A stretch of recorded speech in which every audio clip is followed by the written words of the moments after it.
So with today being the last normal class of the year, curriculum restarts in January. So we'll be going back to basics, back to full guard, adding some wrinkles for you more experienced guys after we refresh some of the foundational stuff. So today we're just going to play some question and answer games. Jordan said the first thing we wanted to work on. I'm going to ask a couple other people, then we'll get some live rules in, okay? So I'm here, Mr. Hackett, I have his back. And what Jordan was asking about was, hey, I'm going for the rear naked choke. Boom, but my other hand is getting tied up, right? So one, we're going to go over a few details of the rear naked choke, but two, also some just good hand fighting principles and some good just ideas in general once you're on the back. So obviously when I'm on the back, I'm always going to start with just that simple seatbelt grip, right? I always like to stay here to start because it's going to give me the most options. Now for me, I'm going to set up my rear naked choke a little sneakily. So instead of bringing this hand straight up and trying to dig under the chin, I'm going to lock the Kimura lock under wrist. Because what does everyone do when I start grabbing their arms? They're going to hand fight, they're going to focus everything on this part of it. So I'm going to start going 2-on-1, I'm going to start looking and reaching here. Because what that's then going to allow me to do is dig this under. So when I'm here, this thumb's going to go into his chest, and I'm going to look to dig that up and under and roll my wrist up. Now I'm going to loosen this up a little bit because I like James most days. Today happens to be a day I like James. So as I'm here, I'm going to be looking to cap this hand over the shoulder. Because in an ideal world, I'm just better than I just squeeze here and it finishes, right? But obviously, 9 times out of 10, we got to work on clearing this hand. Couple of the easiest ways to do this, especially if you're worried about losing the choke as part of the problem, is I'm going to look to grab this wrist out. I'm going to come to the pillow of death as I normally would. And most people are going to be going 2-on-1 or they're going to be hand fighting here, right? So just ripping my hand out isn't always going to be an option. What can be, I grab his wrist, I'm going to start to extend his hand out. Because what does that naturally make James want to do? I'm going to start pulling that wrist in, push it away. Nice part is that push-pull will allow me to come here. James goes 2-on-1, right? Oh man, I can't really get my hand out. I'm going to push that wrist away from him. Let's pull that hand back. Then I always like to finish with the hand-to-hand grip here. Hand to hand, elbow behind the back, finish here. So just so you guys see it from the seated up position, if I'm here and I'm working on this choke, a lot of people get stuck on just trying to rip their hand out. I'm actually going to look to drive my hand in a little bit sometimes. Because the nice part is that creates just enough space to drop that hand out. It's the same concept we talk about all the time, push-pull. If I push you, you're naturally going to push back into me. So when I'm here, and I start to push this here, it creates that little bit of a gap to finish. Now, once again, I want my hand capping over the shoulder. That way when I go to finish, my hands aren't in front of his shoulder. They're just on top or behind. This allows me to squeeze, big deep breath, kill James. James deserves it. You know why? It feels right. Questions on this? So we're just going to find out some details on the rear naked choke and just working on that hand fighting skill. Because the other nice part is if I'm here and I'm hand fighting with James, that's also going to help me set this up here. Because I may not be under the chin all the way, but I can always sneak this hand out early and use it to set my choke as well. What if they kind of 2-on-1 the choking hand, like before it gets there, obviously, like when you're reaching over? Oh, how would you approach kind of switching that choke to get the other one across? So they're going to go 2-on-1, and most people are going to be doing one of two things, right? They're going to go 2-on-1 and either try to just hold it, right? They're either going to hold it, pull it down, or they're trying to pass it over their head, right? Either way, I don't really care, because all I'm going to look to do is find their wrist, pull it down. Oh, so you're tying it up. Yeah, I'm tying. Cool. We can tie our hands up. That's fine. We can argue about my hand replacement later. I'm going to tie your hands. If I'm in the gi, I'm going to grab the collar, but if not, reach there. Now, you have to start addressing that.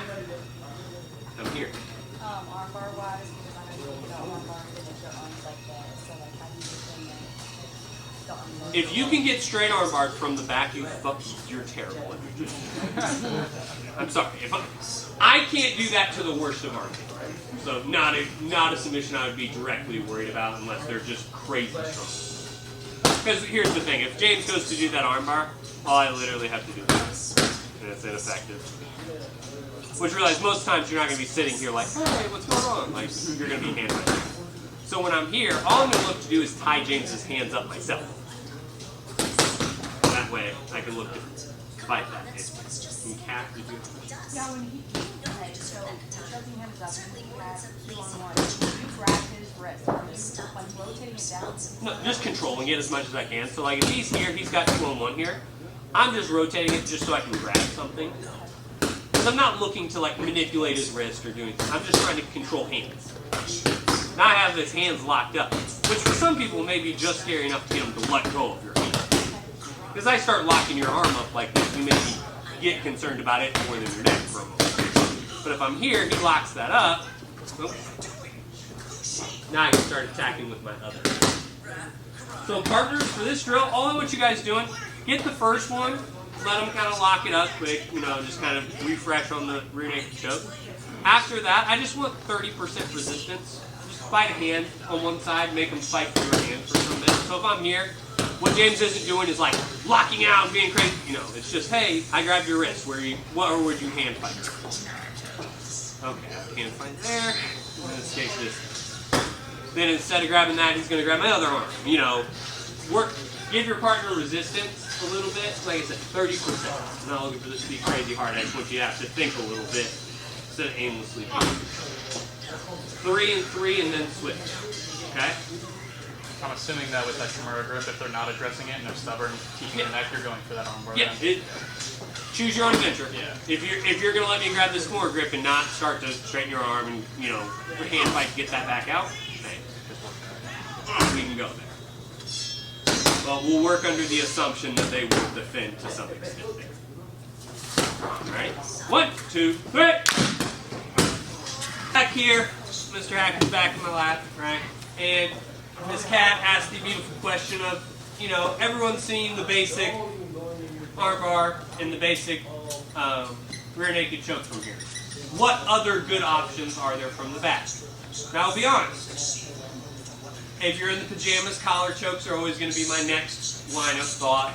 Loop choke, bow and arrow, things of that nature.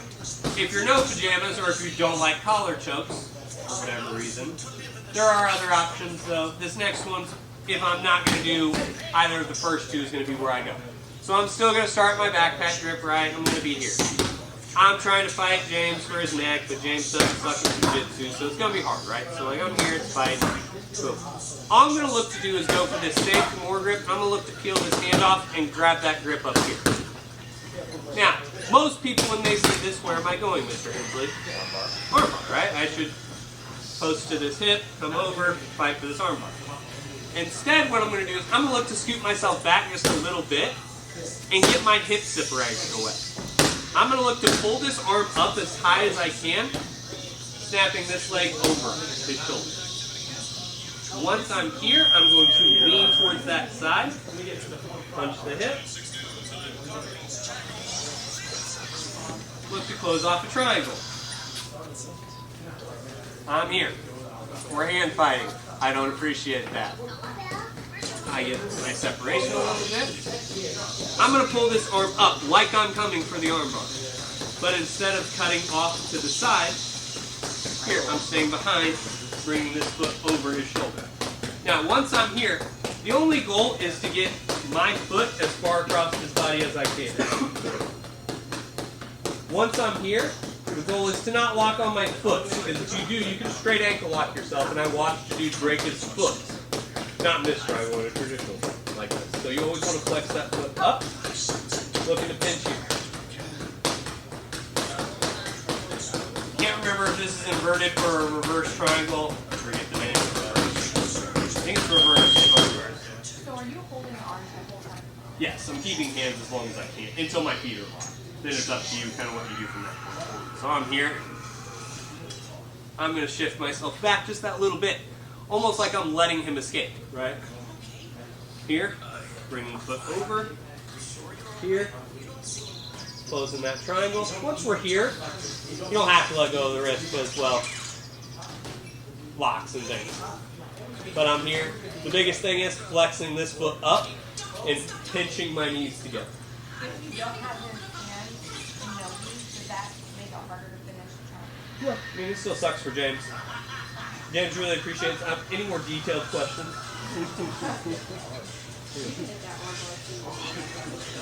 Speak up. You can't hit that armbar too when you're in that position. Yeah, you can still finish. If you don't feel like the triangle's in, you can always transition off to the armbar or attack the Kimura. So it really hits you with like a triple attack there. You're in the triangle position initially, but you can go through it. Kind of like, I guess, 2 questions.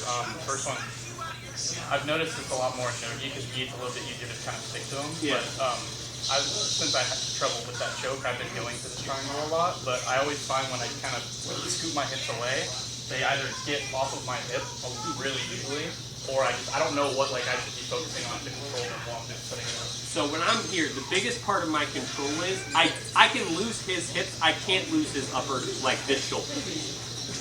Like when I get here, even when I scoot away, if he comes off my hips and things like that, as long as I can get this leg over, we can sort out the rest of this problem, right? It's not going to be easy. It's not always going to be fun. But even if he starts to roll and do stuff, right, I can still start looking for this. You just keep that grip the entire Yeah, time.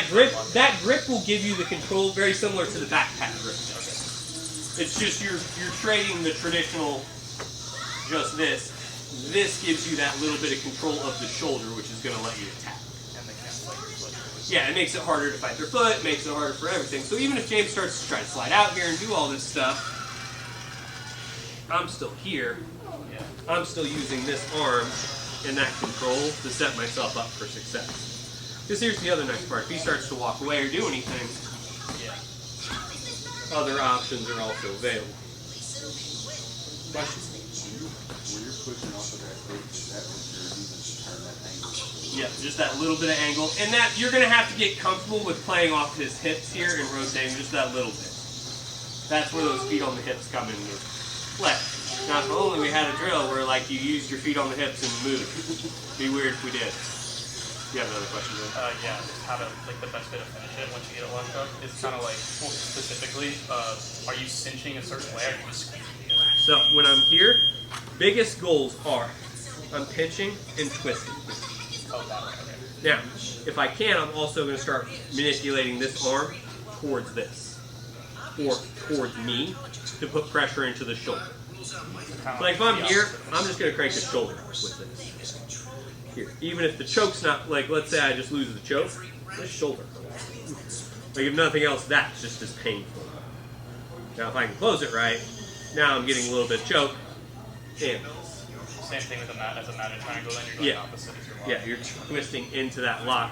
Because what it does is when I twist this way, it helps cinch that triangle where my thigh is. Like that thigh master squeeze. That's what it's creating, is that twist allows for a better squeeze. Keep that arm grasp almost to help finish the shot. Yeah, I would. I'm letting go of the hands so that there's less stuff in your way of sitting in the triangle. But I'm keeping that, and I'm going to threaten his arm the entire time. 2 reasons. One, it sucks to be choked and getting your arm. That sucks in general. But it also makes it much harder to defend. Because now I've taken one of your best tools to defend the choke away from you. If I'm here, and I say, James, you have to defend yourself right now. You have one hand, you don't have control of your neck and one shoulder. What control does he have? So James, defend yourself. It's safe. There's a purple belt in the back, bro. He's running out of shit he can do. Now, if I let go of this hand and I say, James, now escape. See, he's got more things, he's got more motion, he can do things. Now if I say, give me that back, that's why I'm maintaining control of this arm as much as I can. Because even if I'm not going to, more lock, bicep slide, all the different mean shit you can do from here, right? Let's say I'm just going to hold his arm. That gives me, if nothing else, +2 on my you can't defend this shit. You can't, now I've taken your arm and shoulder away from you on this side. You can't defend yourself with this. Guess what that means for me? Easier to finish or easier to transition to that next piece. Whatever that may end up being. Does that make sense? Other questions? One more time other than that? No. Nope. So once you've taken the back, there's no more points to be earned. And it's just a 10. And it's one of those things, I want you guys to be aware of points, but not focus on them. Like, yes, we need to be scoring points, but if you're attacking, as long as you're just not recklessly giving up position, the points will sort themselves out 9 times. Yeah, in Naga, you do score for that, actually. I did lie there. Depending on the tournament. Naga, if you throw up a, I believe it's worded, realistic submission attempt, it's 1 point. So, like, if I'm here in guard with James and I'm just like, armbar. Like, that's not real, right? Like, that's not a real submission. But if I'm like here, I get here, and he defends it quickly, that can be a point. Now, I get it close, James has to really defend, and it creates a scrambler, that's 2. Which is why I like Naga a lot, right? Why we have a Naga Team Championship belt up on the wall. Alright, so I'm here. One time. We're hand fight, we're doing stuff, right? Get my leg out, and I walk them forward just that little bit. Pulling everything up, bringing this over. Now when I get here, I always like to fall to this side. Just makes locking that leg a little bit easier. Then I'm either going to pull the shoulder up, or just control the arm, pinch the knees, and squeeze. Alrighty? Is there a way to finish forward? It's tougher the other way. You can, if you're locking on this side, yes, but I wouldn't fall on top of your lock. All right, so we're out. 1, 2, 3.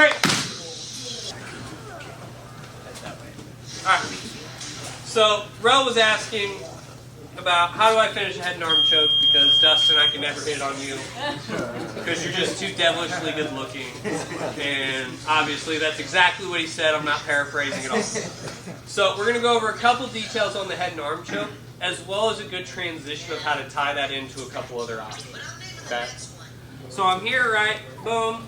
However you get into your head and arm choke. For me, what I like to do is I'm just going to walk my arm up, look to cap the shoulder, pass his arm in front of me, and go to the far side, right? So for me, boom, I get here. Now, a couple of the details that a lot of people mess up and where you're not getting this choke right. 1, the depth of this arm. A lot of people leave this arm like way behind people's head. I want to be digging this arm as deep across as I can. I almost want it tickling his armpit if I can. That's how far across I'm trying to reach with this here. So when I'm here and I'm setting up my head and arm choke, this hand needs to be as far across as I can. Now, once I'm here, I'm keeping thumb up and grabbing that fatty part of my palm. A lot of people try to gable grip this and just kind of squeeze and hope for the best. I want to lever this choke in so that I can then drop my elbow back and squeeze here.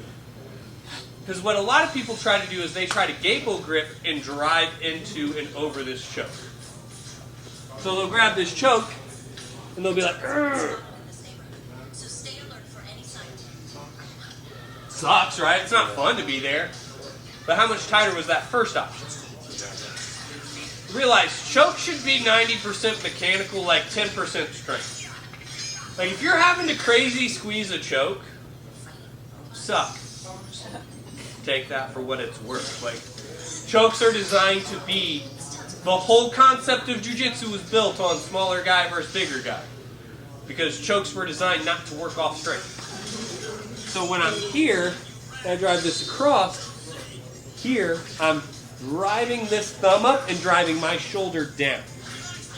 This hand helps with driving this hand up as I drop the shoulder in.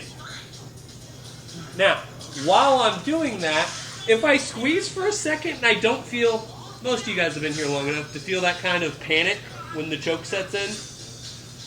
Like when I get here and I know a choke's in, you feel that wiggle and that squirm where they're trying to find the pocket of air, right? I start to squeeze, James goes to wiggle and squirm. Okay, I know the choke's in, right? If you go to squeeze a choke and the guy just doesn't move, realize one, they're either a psychopath, or the choke's not in. So you have to adjust from there. Sitting there and just squeezing for 10 minutes isn't going to save you, unless you're up on points. Then you're finishing. So when I'm there, I have to look for that. Couple of adjustments that we miss. One, if I need to drop my shoulder below James's chin. He doesn't suck, so he's tucked his chin a little bit. Even with a good squeeze, right? Sucks, but James can ride that out for a second. He should have had a V8. Drop that shoulder down, dig it back under that chin. The other one, when I'm here, all I'm going to do is put my knee right in that hip bone and use that to twist off that little bit. It'll also help tighten that as you set down.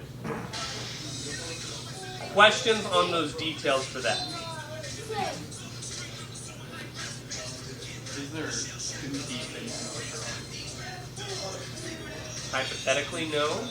Like I don't know. I feel like I've tried. I know that you try to get that deep. So I've tried that recently, but I felt like my arm was almost like his head is almost like on my bicep. Yeah, I want his head way deep there. Like, I don't feel myself in any sort of trouble reaching as far as I can.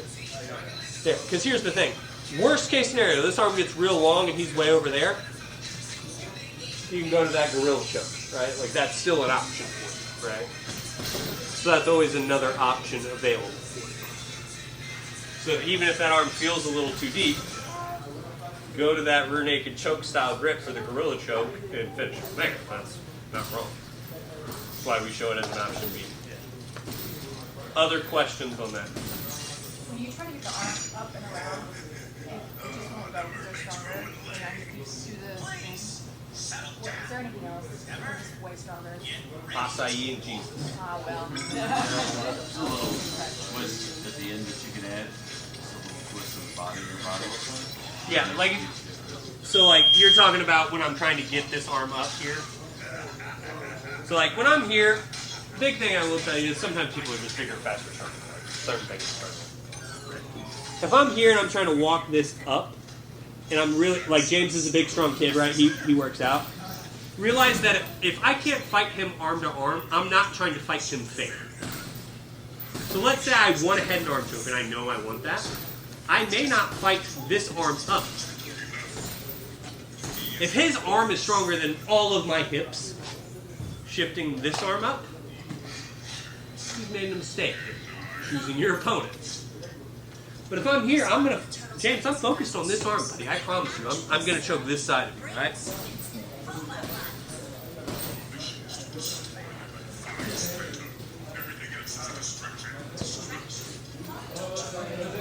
Sometimes it's a little bit of trickiness, but it's also not fighting fair.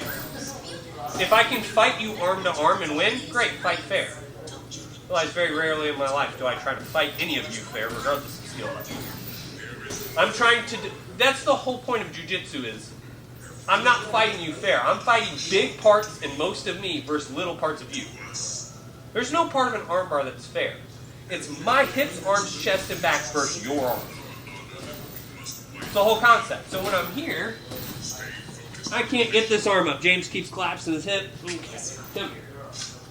I'm going to use both my hips. And the donk I got, right? I'm caked up on a Tuesday, right? I'm going to use all of that to drive that arm up. Because my hips versus his arm isn't a fair fight. Then I'm going to use that to help myself transition to that next piece. Does that make sense? So that would be where I would tell you, hey, yeah, that walk-up may not always work. Realize when I faced that 340-pound wrestler in Chicago, it was not a fair fight. It didn't matter what I tried to do versus his arm, it wasn't going to work. Unless I got all of me behind it. Huge, for no reason. So that's what you have to realize on some of that stuff. It's not so much that, oh, that doesn't work.